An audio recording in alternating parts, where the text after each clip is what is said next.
I was so thrilled to see the team out front. I got kind of hung up. So I'm really just thrilled to be with you all. So thank you for making time for me. Will, for the very kind introduction. Thank you. My thanks, of course, to all the service officers and DAV members.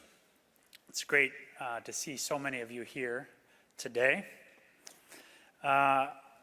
And just good afternoon to everybody. It's a beautiful afternoon, and it's always a great day to be with DAV. So thanks for the opportunity to be with you. Before I get into it, I want to shout out to my teammates manning the VA info booth today. They're here for you. That's because of a very simple fact. We work for you. I like to say that I know who nominated me, that's the president, and I know who confirmed me, that's the Senate, and I know who I work for, and that's you. So if you have any questions at all about our work at VA, about anything that's on your mind, on one of your members' minds, one of your buddies' minds, talk with them. They're here to help with any question you might have, and maybe even some questions you don't know that you have. So let me now begin with a story. Jennifer Alvarado, I'm about to talk about 3 people. They're all in attendance, so let them be served notice. She joined the Navy as a 19-year-old single mom. She served her country honorably before she was medically retired in 2006. But after years of intimate partner violence compounded by repeat military sexual trauma, or MST, Jennifer left the military in survival mode. She tried VA years ago, but did not have a positive experience. So she left VA care disappointed and further traumatized. As the years passed, she struggled to hold down a job. She was at risk of homelessness, relied on food banks to keep a meal on her family's table.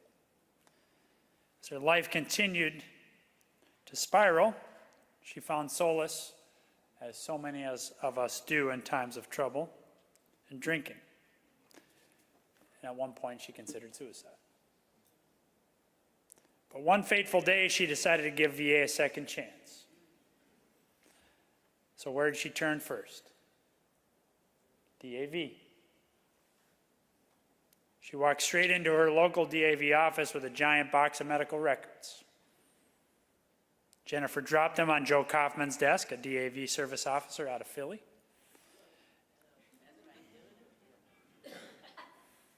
And said that she would not leave until she was helped. And that's exactly what happened. While helping Jennifer, Joe connected her to Elizabeth DePompe, one of DAV's fabulous comms people. And what happened next changed everything. Elizabeth listened, building a trust of bond, making Jennifer feel safe for the first time in years. Felt safe for the first time in years. So she opened up. She accepted help. And Elizabeth's here today, so I'll speak to her directly. Jennifer says that you might not realize the impact you had on her. The impact you have had on so many of her fellow women veterans. She shared her story with you, even cried with you for hours. Most importantly, with your help alongside Joe and many others at DAV, Jennifer started receiving the care she needs, yes, and the care she earned, the care that was hers, that she so richly deserves. She says that the care she gets today at the Philadelphia VAMC is phenomenal, that she can't imagine going anywhere else. There's so much to take away from this story, which I'll come back to later. But what really strikes me most is that Jennifer trusts VA again, and she's getting the care she earned all because she connected with this incredible team at DAV. Right?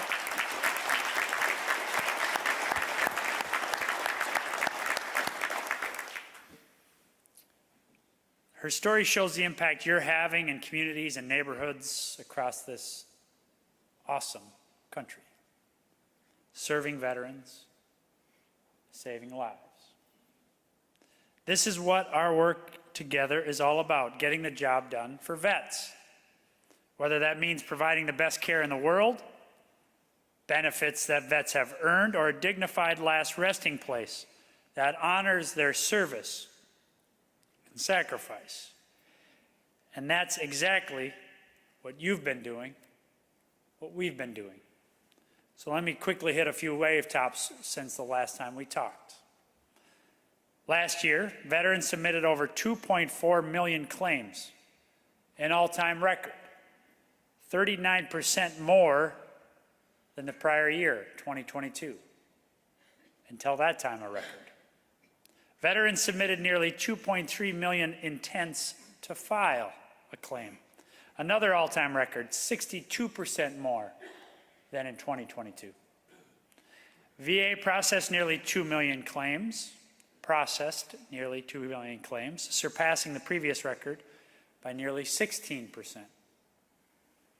VA delivered $163 billion in earned benefits to over 1.5 million veterans, an all-time record. Vets had 116 million healthcare appointments, that surpassing the previous record by 3 million appointments. And the Board of Veterans Appeals processed over 103,000 appeals, an all-time record. Over 46,500 veterans who had been homeless were permanently housed, surpassing our goal of 38,000. And 4.1 million vets now rest in VA national cemeteries. Now look, behind each of those statistics are veterans. Veterans like Jennifer, and like so many of you in this room. And all of those accomplishments, those are yours. And you should be rightly proud of them.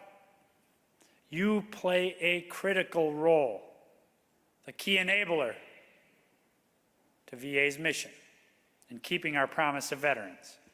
And like I said when I saw you last summer up in Atlantic City, we have no better partner than DAV. And this year we're not letting up.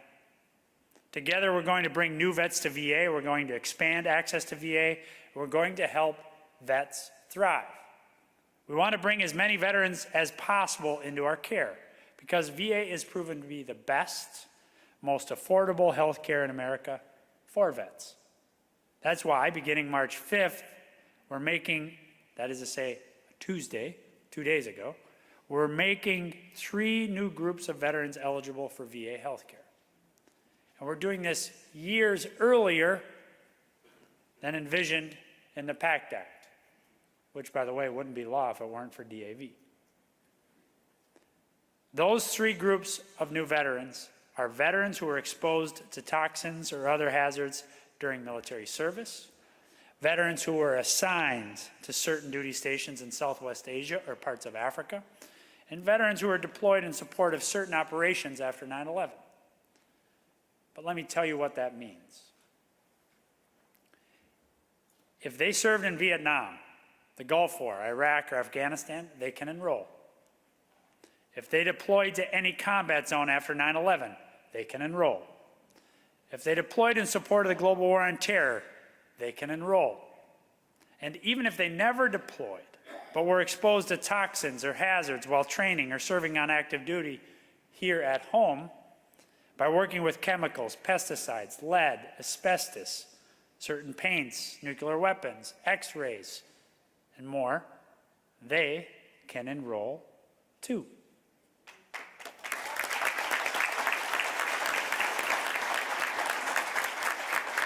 This can be the biggest expansion of VA care in generations, and we want as many vets as possible to apply as soon as possible.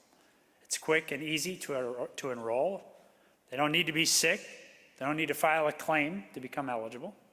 All they have to do is show that they served in one of those locations or operations or participated in one of those activities that could have exposed them to toxins or hazards. Even if they don't think they need this care today, they might need it tomorrow, next week, or 30 years from now. And all they have to do is enroll. Then they have access for life. So let's not miss this opportunity. Better, more affordable health care is awaiting veterans. And they can go to va.gov/PACT to begin that process. That's va.gov/PACT. I appreciate your help in spreading the word on it. Now, one more important request for help from our awesome partner before I finish. Starting April 20th, we will no longer send a veteran's or a family member's benefit payments to more than one bank account. We're making this change to help protect vets and families from fraud and to ensure that we're able to pay vets on time, every time, without error. This will require all vets and beneficiaries who receive GI Bill benefits, GI Bill payments, and other benefit payments across multiple bank accounts to select one account by April 20th. For example, if a vet receives GI Bill payments to one of their bank accounts and disability payments to another, they'll need to select one account for all benefits by April 20th. This shift will impact nearly 50,000 of the 800,000 total GI Bill beneficiaries. I can tell you actually that the number is now down to 36,000 because 14,000 have already changed their account since we started reaching out last week. Fortunately, we have all the contact information for these vets. We're aggressively reaching out to these student veterans through text, phone, and email on a weekly basis until April 20th. So if you've gotten one of these texts or emails or calls, it touches you. If you haven't gotten a call, don't worry. You're all set. They will continue to receive those messages until they've updated their information at va.gov. We're working with the schools, with DAV and other VSOs, and other relevant parties to make sure that vets meet the deadline. The easiest way for these vets to make this change is to log on to va.gov/change-direct-deposit. va.gov/change-direct-deposit. Importantly, not a single veteran will miss a benefit payment of any type, even if they don't switch their account. You want to know why? Because any student who does not consolidate their account by April 20th, we'll do it for them.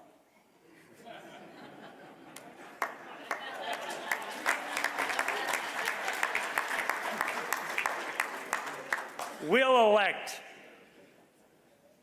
their non-education benefit pay account as their primary pay account. We will ensure that every single vet has access to the benefits they earned and they deserve, because those benefits are theirs. And no veteran will lose their education benefits as a result of these changes. So please, my last ask is between now and April 20th, help us spread the word, or one of those vets comes to you and says, why am I still getting these texts from that pain in the ass McDonough? Just send them to va.gov/change-direct-deposit. With that, let me just end with something I said at the annual conference in Atlantic City last summer.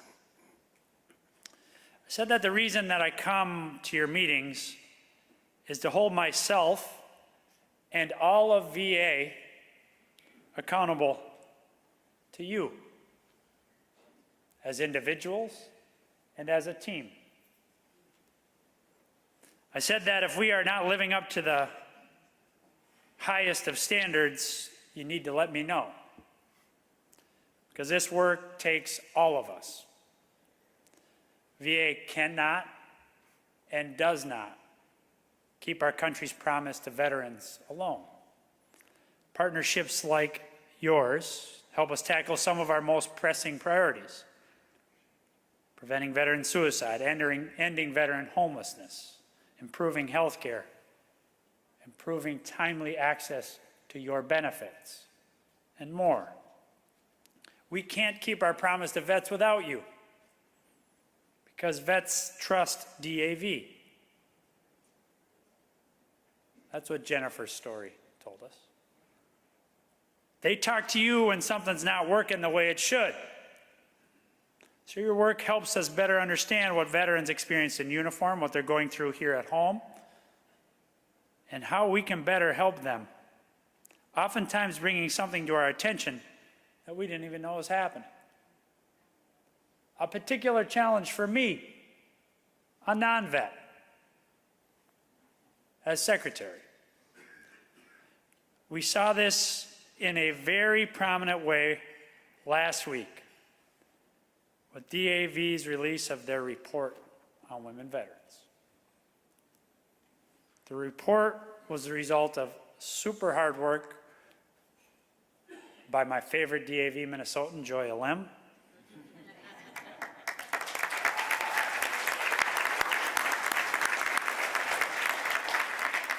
Naomi Mathis, Elizabeth DePompey, and many other members of the DAV team. My only regret is I couldn't meet with you guys because I was sicker than a dog on that Friday. It detailed how VA can be better, how VA must be better to support women veterans' mental health and to prevent suicide through gender-tailored care. Vets like Jennifer.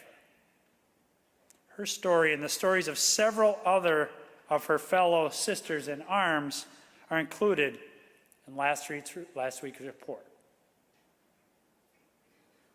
This is appointment reading. Their stories, alongside the recommendations in this groundbreaking report, will make VA better, not just for women veterans, for all veterans.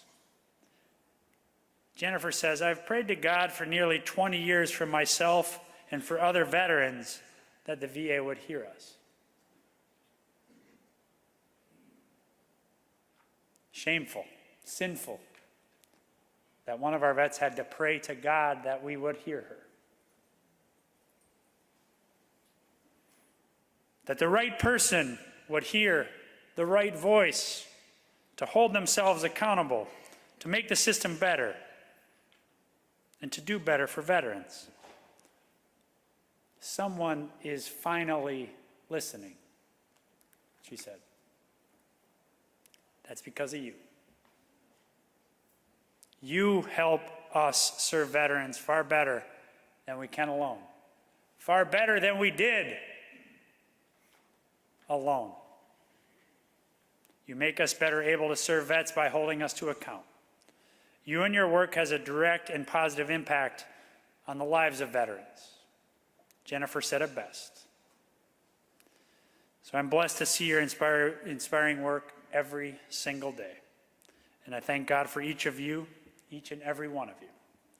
We still can, we still must be better and do better for the veterans we serve. So when you hear from a vet who needs something, I want your first call to be to us. And by the way, not to Randy, because that guy chews our neck all the time. Together we can solve any problem, big or small, with full transparency, holding nothing back, continuing to build trust by telling the whole story. We're proud of our accomplishments, but we're going to be candid about our failings. I'm a sinner. I've said that to you before. We'll be candid with ourselves, with you, with vets, with Congress, and with the American people, because America's vets deserve our very best. You deserve our very best, and nothing less. So God bless you all, and God bless our nation's service members, our veterans, their families, caregivers, and survivors. Thanks so much.